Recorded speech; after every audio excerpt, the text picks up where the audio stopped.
Kita tahu kadang-kadang ada jargon dari anggota dewan atau dari partai-partainya. Kami berjuang untuk rakyat. Kami berjuang demi rakyat. Ada pertanyaannya, rakyat yang mana? Rakyat yang mana itu?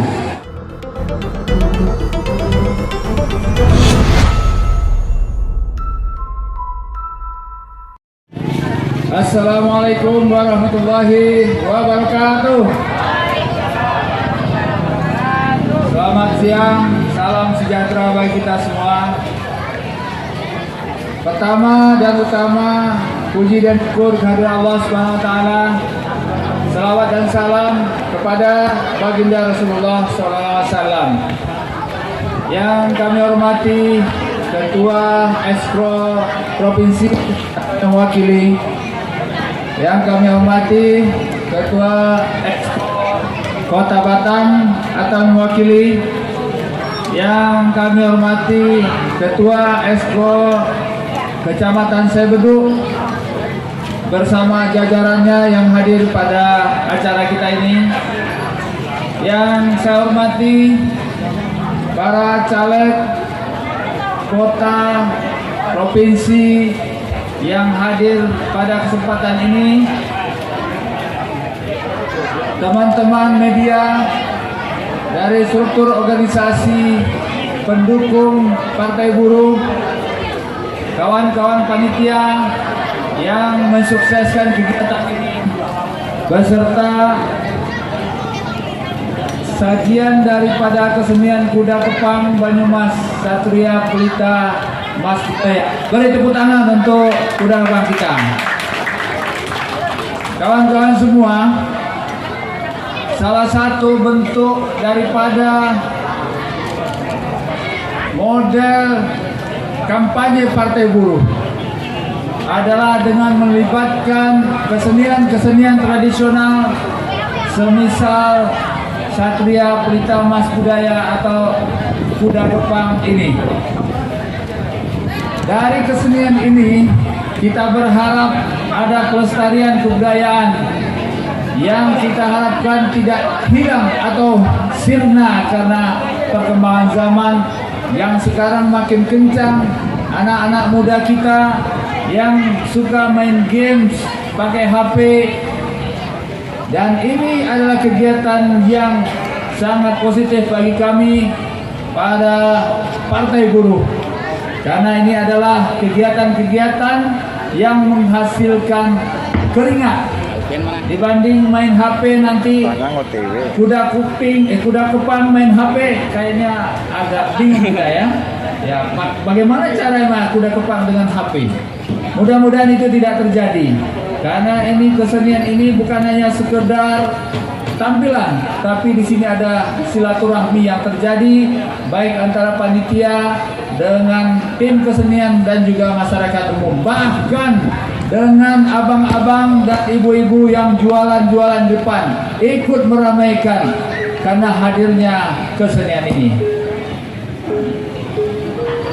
Bapak-bapak, ibu-ibu, saudara-saudara kami sekalian, pada kesempatan ini izinkan kami memperkenalkan diri untuk menjadi salah satu calon legislatif untuk DPR RI. Sebagaimana kita ketahui bahwa kita perlu orang yang duduk dari unsur buruh, pekerja, tani, dan nelayan untuk ada di DPR RI. Kenapa bisa begitu? Bapak Ibu semua, kawan-kawan, saudara-saudara semua, bahwa yang kita ketahui saat sekarang ini adalah di Dewan sana, terutama khusus yang dari Kepri, yang masyarakatnya itu mayoritas buruh, tapi tidak ada perwakilan buruh di Senayan sana. Alangkah sebuah ironisnya, aspirasi pekerja, buruh, tani, nelayan diwakili oleh misalnya pengusaha atau birokrat atau orang-orang yang tidak paham dengan dunia perguruan, bahkan tidak pernah terlibat dalam perguruan sama sekali.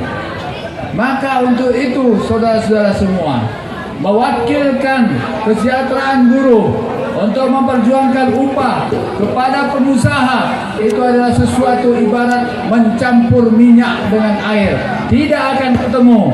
Karena para pengusaha ingin agar usahanya lancar, upahnya kecil, usahanya besar. Sementara para pekerja ingin upahnya besar dan ada jaminan sosial. Sesuatu ibarat mencampur minyak dengan air, dan itu tidak akan ketemu saudara-saudara semua. Saudara-saudara, kita ingat bahwa 5 tahun ini, 5 periode pemilu ini, kita sudah berpemilu sejak tahun 1999, dilanjutkan 2004, dilanjutkan 2009, seterusnya 2014, 2019. Yang kita tahu adalah kesejahteraan buruh makin jauh dari yang lebih baik. Buruh makin tidak sejahtera. Itu kenapa Bapak Ibu? Karena selama ini kita salah mempercayakan anggota dewan kita kepada yang bukan buruh, tani dan nelayan. Kita tahu partai-partai yang ada sekarang ini adalah kebanyakan milik pengusaha. Jadi tidak mungkinlah Bapak Ibu semua, para pekerja menyampaikan aspirasinya kepada partai-partai milik pengusaha. Itu berbeda sekali Bapak Ibu. Partai-partai milik pengusaha yang pengurusnya pengusaha dan semua wakil-wakilnya rakyatnya pengusaha akan sangat sulit dan tidak akan memprioritaskan kita sebagai yang akan diperjuangkan. Sederhananya gini Bapak Ibu, kita tahu pengusaha itu ingin usahanya berkembang. Kita tahu pengusaha itu bagaimana gaji karyawan tidak naik. Kita tahu pengusaha itu agar investasinya terhadap lahan, pabrik dan lain-lainnya makin besar. Sementara kita para pekerja aspirasinya adalah upah yang baik, upah yang layak, jaminan sosial ada. Sesuatu yang bertentangan.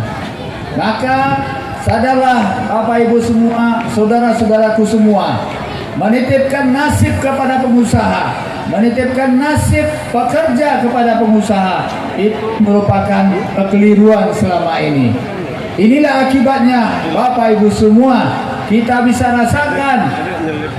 Contoh sederhana Bapak Ibu, kita lihat Undang-Undang 13 2003 tentang tenaga kerjaan. Di sana disebutkan bahwa kalau kita pensiun akan dapat 2 PMTK atau 2 kali masa kerja. Kalau kita sederhanakan, kita akan kira-kira dapat 23 kali gaji ketika kita pensiun nantinya. Tapi dengan undang-undang baru yang memiliki cita rasa pengusaha, maka pensiun kita menjadi setengahnya, menjadi 9 atau 10 saja dari gaji kita. Bayangkan kita, kesejahteraan kita dengan undang-undang baru ini turun separuhnya. Bahkan Bapak Ibu semua, jika undang-undang ini pakai lagi, bisa jadi yang dapat itu hanya 5 kali gaji ketika kita pensiun nanti. Belum lagi PHK dan yang lain-lain Bapak Ibu. Dan kita sekarang ini, berapa hari yang lalu saya berdialog dengan kawan-kawan yang pekerja juga. Mereka sampaikan bahwa undang-undang sekarang memudahkan pekerja asing masuk menguasai pekerjaan-pekerjaan kita. Bayangkan kita, anak-anak kita, saudara-saudara kita, keponakan kita, banyak yang menganggur, tapi pekerjaan itu diambil oleh orang asing, saudara-saudara semua. Ironis sekarang, kenapa bisa terjadi? Karena ada undang-undang Omnibus Law yang mensahkan seperti itu. Siapa yang menetapkan undang-undang Omnibus Law ini, saudara-saudara, adalah para pengusaha. Kita bukan anti pengusaha, saudara-saudara, tapi di Dewan itu cocoknya ada keseimbangan antara pengusaha dan pekerja. Sekarang ini 60% lebih anggota Dewan itu adalah para pengusaha. Wajar hasil undang-undangnya lebih kepada cita rasa pengusaha. Dan mayoritas ketum-ketum partai adalah pengusaha. Partai Buruh lahir dengan pengurus, dengan ketuanya, dengan presiden partainya.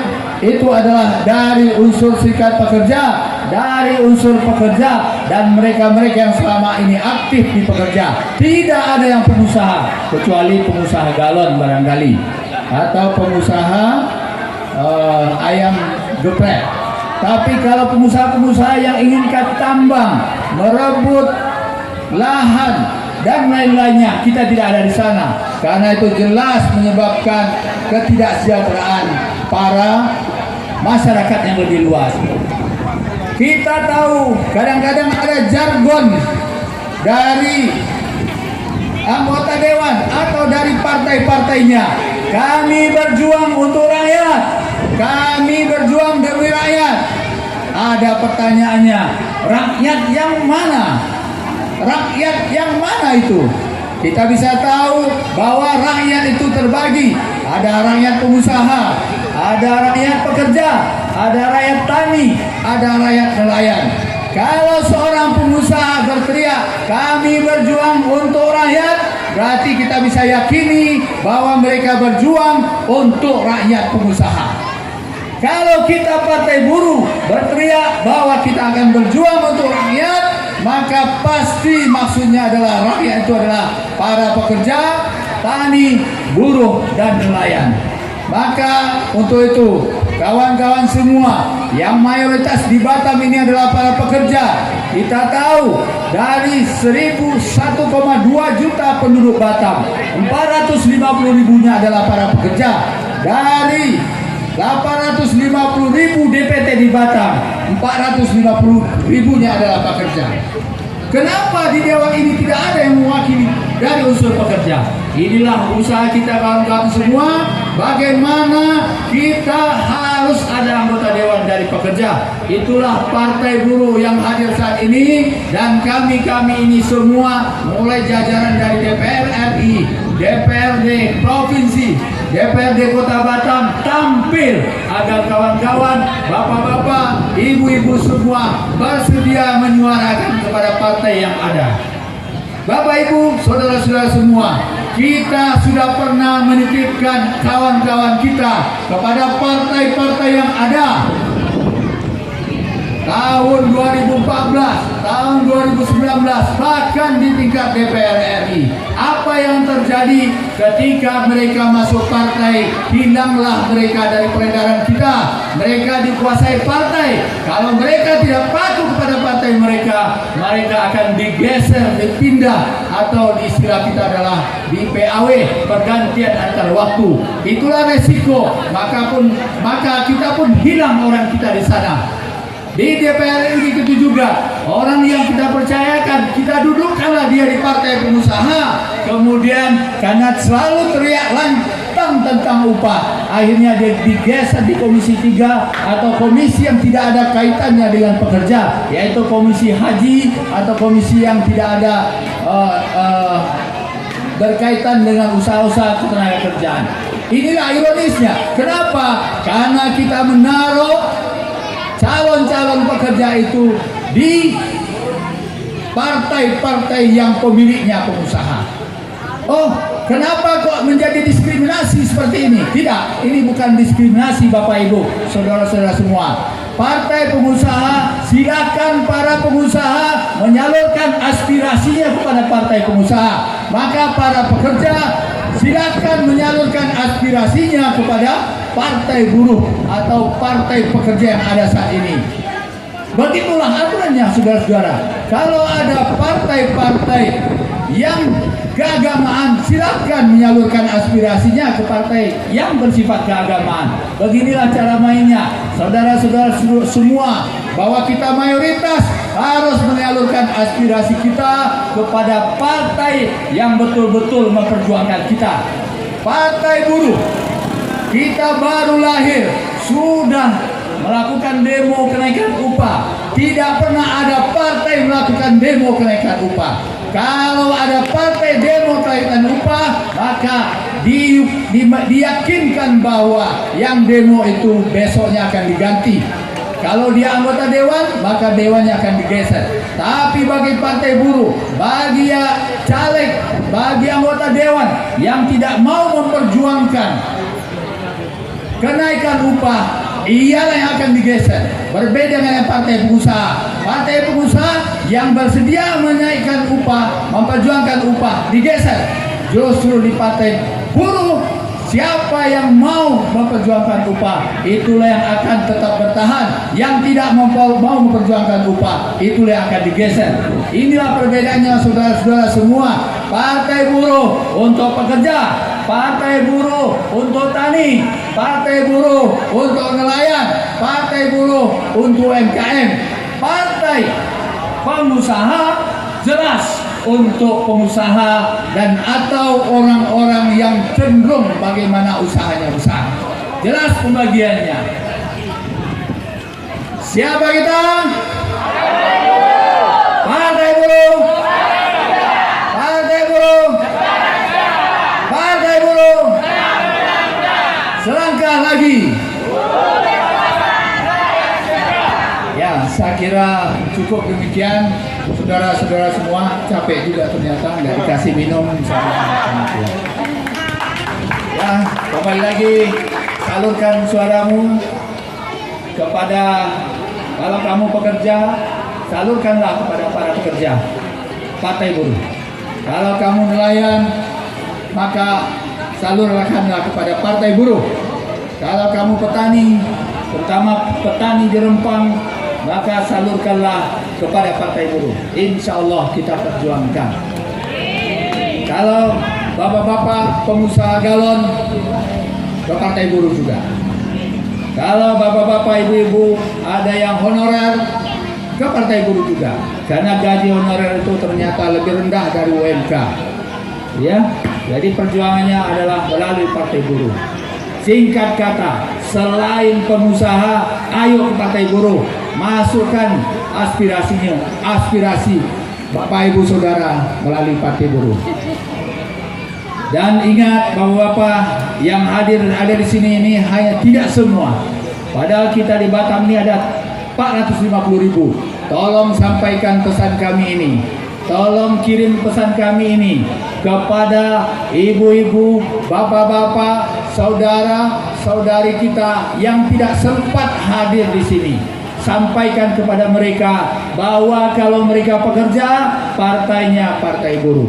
Kalau mereka nelayan, partainya partai buruh. Kalau mereka petani, partainya partai buruh. Kalau mereka UKM, partai buruh. Pokoknya selain pengusaha, partai buruh. Kalau pengusaha masuk partai buruh, tidak, suruh balik ke partai pengusaha. Ya. Billahi taufiq wal hidayah. Assalamualaikum warahmatullahi wabarakatuh.